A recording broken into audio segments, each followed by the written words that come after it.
আসসালামু আলাইকুম, সবাইকে অনেক অনেক শুভেচ্ছা জানাই আমার চ্যানেলের পক্ষ থেকে। আশা করি সবাই ভালো আছেন।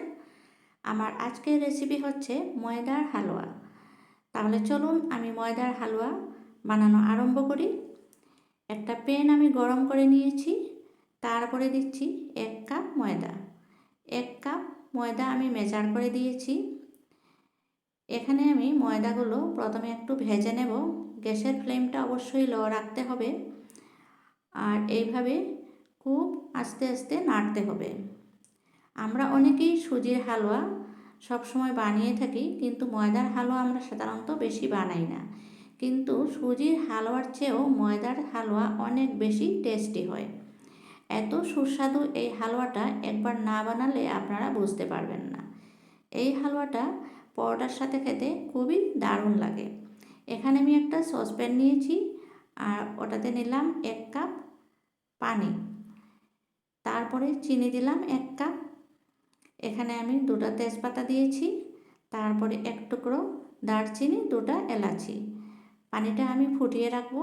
1 চিমটি লবণ আমি ইউজ করলাম। এদিকে আমি ময়দাগুলো ভাজতে ভাজতে একটু যখন কালার চেঞ্জ হওয়ার পথে, তখনই ব্যবহার করছি ঘি। ঘি আমি এখানে দিলাম 1 চামচ। তারপরে আমি 2 চামচ দিচ্ছি রিফাইন অয়েল। আপনারা যদি ঘি বেশি পছন্দ করেন তাহলে রিফাইন অয়েলের পরিবর্তে পুরোটাই ঘি দিয়ে বানাতে পারেন।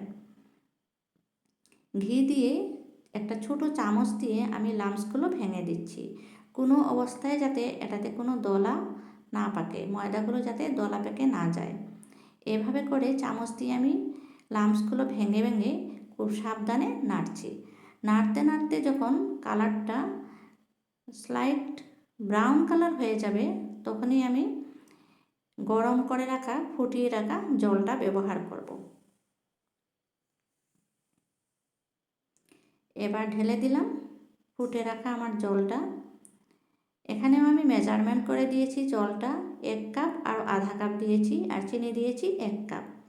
এই জিনিসটা কিন্তু মেজারমেন্টের উপরেই বানাতে হবে, না হলে কিন্তু জিনিসটা পারফেক্ট হবে না। দিয়ে দিলাম কিছু ড্রাই ফ্রুট, আপনাদের পছন্দ মতো ড্রাই ফ্রুট ইউজ করতে পারেন। তারপরে গ্যাসের ফ্লেমটা একেবারে লো করে দিয়ে অনবরত নাড়াচাড়া করতে হবে। এইভাবে অনবরত নাড়তে নাড়তে দেখবেন যখন একদম এভাবে দলা বেঁধে যাবে, উঠে আসবে, তখনই গ্যাসের ফ্লেমটা বন্ধ করে দিতে হবে। আমার হালুয়ার রেসিপি কমপ্লিট হয়ে গেল। এবার আমি সার্ভ করে নেব। এই যে দেখতে পাচ্ছেন কত সুন্দর হয়েছে। ড্রাই ফ্রুটগুলো উপরে একটু সাজিয়ে দিতে পারেন। দারুণ স্বাদের এই রেসিপি একবার অবশ্যই বানিয়ে ট্রাই করুন।